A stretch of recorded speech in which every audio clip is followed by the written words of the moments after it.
Hello my dear student, welcome to the e-learning classes of Vardhaman. Today in this video I will explain chapter number 3, the rats and the elephant. It is a story about rats and the elephant. It is a very good story.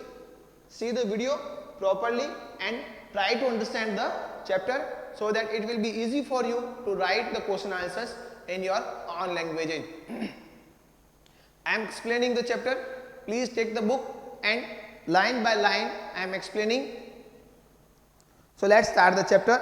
Long ago, a group of rats lived happily in the forest. बहुत समय पहले की बात है. A group of rats, चूहों का जो group होता है वो जो है फॉरेस्ट में मतलब जंगल में lived happily, बहुत मजे से. हैप्पी मतलब खुश. तो बड़ी खुशी से वो लोग अपने जंगल में रह रहे थे. One day, a herd of elephant passed through that area in search of water. एक बार क्या हुआ? A herd of elephant, एक जो elephants का जो झुंड है उसे herd बोलते हैं.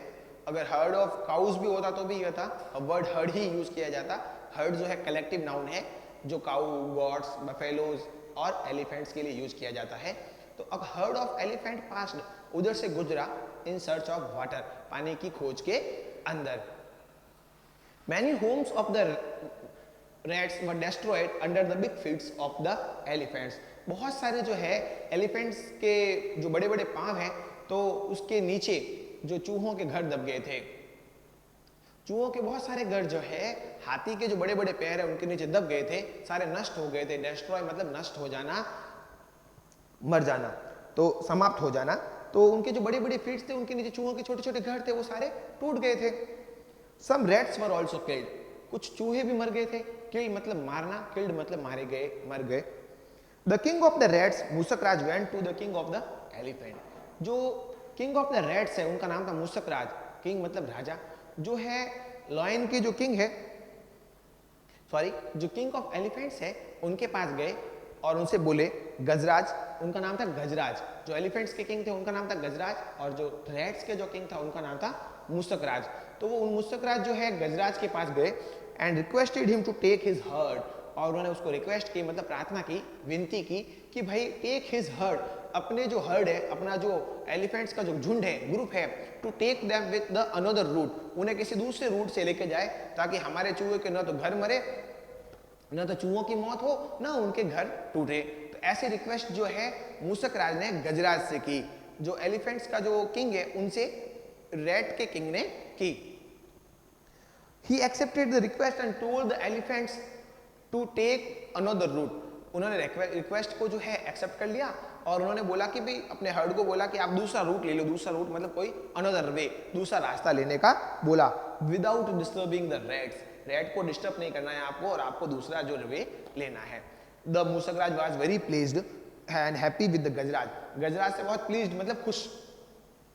प्लीज और हैप्पी सेम वर्ड है. प्लीज्ड थर्ड फॉर्म, खुश हुआ.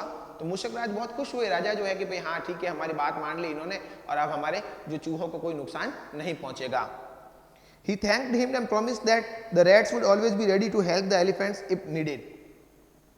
उन्होंने उनको थैंक्स बोला कि हमारी जो रिक्वेस्ट एक्सेप्ट करने के लिए आपको बहुत बहुत थैंक्स, एंड प्रॉमिस भी किया. चूहों ने जो है एलिफेंट से प्रॉमिस किया है कि if you needed in any time in the future, अगर फ्यूचर में कभी भी आपको जरूरत पड़ेगी तो चूहे आपकी जो हेल्प के लिए हमेशा रेडी रहेंगे. हियरिंग दिस, हियर मतलब सुनना, हियरिंग सुनकर, ऐसा सुनकर the heard laughed thinking how small rats could be would help the big elephants. उसने ये सुनकर बोला भाई कि क्या चूहे हमारी कैसे मदद करेंगे, मतलब छोटे से तो चूहे हैं और एलिफेंट्स को उनकी कहाँ जरूरत पड़ेगी. लेकिन ऐसा थोड़ी होता है, हमें किसी की भी जरूरत कभी भी पड़ सकती है. इसलिए यहाँ ये चीज हमको सीखने को मिल रही है कि हमें किसी का मजाक नहीं उड़ाना चाहिए, चाहे वो छोटा हो या बड़ा. वो इस चैप्टर में बाद में पता चल जाएगा हमको. वे चूहों की जो इस बात को सुन के पहले तो एलिफेंट्स हंसे, laughed thinking how the small rats could help the big elephants. लेकिन देखिए आफ्टर अ फ्यू मंथ, कुछ महीने बाद, आफ्टर मींस बाद में, कुछ महीने बाद, one fine day when the rats were playing, they heard loud shouts of elephants coming from the direction of the pond. एक बार बहुत महीने बाद, they heard the sound of shouting.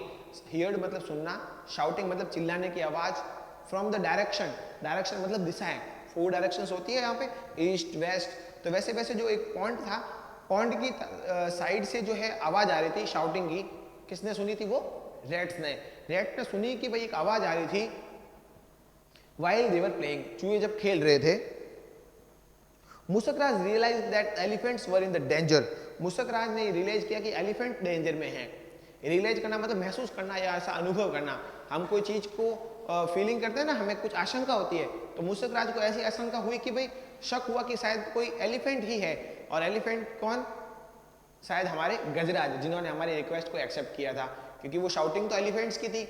अगर रॉरिंग होती, जैसे एलिफेंट की जो आवाज होती है उसे रॉर बोलते हैं, दहाड़ना, तो वो समझते कि भाई शेर है, लेकिन गजराज की जो आवाज तो उन्होंने पहचान लिया और उन्होंने सोचा कि शायद जो है गजराज जो है किसी प्रॉब्लम में है। Now last paragraph, last page पे आइए आप लोग। He asked some of the strong rats in his group to come along and went in the direction of the pond. उसने some of the strong rats, कुछ जो मजबूत ताकतवर और जो स्ट्रॉन्ग रैट थे, मोटे मोटे जो रैट थे, इतने मोटे मोटे चूहे, उन्होंने उसको बोला कि भाई आप मेरे साथ आओ, कम अलोंग मतलब के साथ, in the direction of the pond, pond की दिशा में, जहां से जो आवाज आ रही थी उस दिशा में वो लोग गए। Near the pond they saw the elephants caught in the trap, उन्होंने देखा कि एलिफेंट्स जो है, ट्रैप मतलब जाला, जाल के अंदर फंसे हुए थे सब लोग, जाली के अंदर, शायद वो शिकारी का नेट होगा। ट्रैप्स कीप्ड बाय सम हंटर, कीप मतलब रखना, कीप्ड रखे हुए थे, बाय द हंटर्स, हंटर्स के द्वारा मतलब शिकारियों के द्वारा कुछ जाल फैलाया हुआ था ताकि उसके अंदर हाथी फंस सके। The rats quickly started beating the ropes with their sharp teeth, जो रेट्स जो थे, चूहे ने स्टार्टेड शुरू कर दिया, बीटिंग मतलब उनको काटना, with their sharp teeth, sharp मतलब तीखे तीखे जो नुकीले जो दांत होते हैं रेट्स के, उन्होंने, उन चूहों ने जो है उस रोप्स को, उन डोरी को, रोप मतलब डोरी, जो नेट जो था उसकी जो डोरी थी जाली की, उसको काटना शुरू कर दिया। Soon the elephants were set free, और बहुत ही जल्दी ऐसा हुआ कि जो एलिफेंट्स जो है फ्री हो गए, मतलब आजाद हो गए। दे थैंक द रेट्स, उन्होंने रेट्स को जो है थैंक्स बोला, and also felt sorry for making fun of their small size, और उन्होंने जो है सॉरी भी बोला कि हमने आपकी जो है छोटी साइज का मजाक उड़ाया था। जब रेट ने उनसे प्रॉमिस किया था कि भी हम आपकी हेल्प करेंगे जब जरूरत पड़ेगी, तो एक बार वे हंसे थे उस समय, तो उन्हें अब रियलाइज हुआ कि हमें उनका मजाक नहीं उड़ाना चाहिए था, हमें किसी भी छोटी चीज का, क्योंकि आज उनकी जरूरत पर उनको रेट से ही हेल्प किया, रेट ही उनके काम आए। So I think you have understand the chapter. Then after, if you have any query, you please message me and comment on the video so that I can explain the line, whatever the line you have not understood. Now homework task or self work. What you have to do, glossary is given behind the chapter that you have to do, and activity first A, B, that you have to fill up only in the book. Please listen to me carefully. ये आपको notebook में नहीं करना है, आपको सिर्फ glossary करनी है और एक्टिविटी फर्स्ट जो है वो बुक में ही फिलअप करना है। और इसके जो क्वेश्चन आंसर्स है, आंसर द फॉलोइंग जो है वो मैं आपको भेज दूंगा व्हाट्सएप पर। So please read the answers properly, and if you are able to write your own answer, please write that answer. I will check each and every answer and send you whatever the mistakes made by you. Thanks.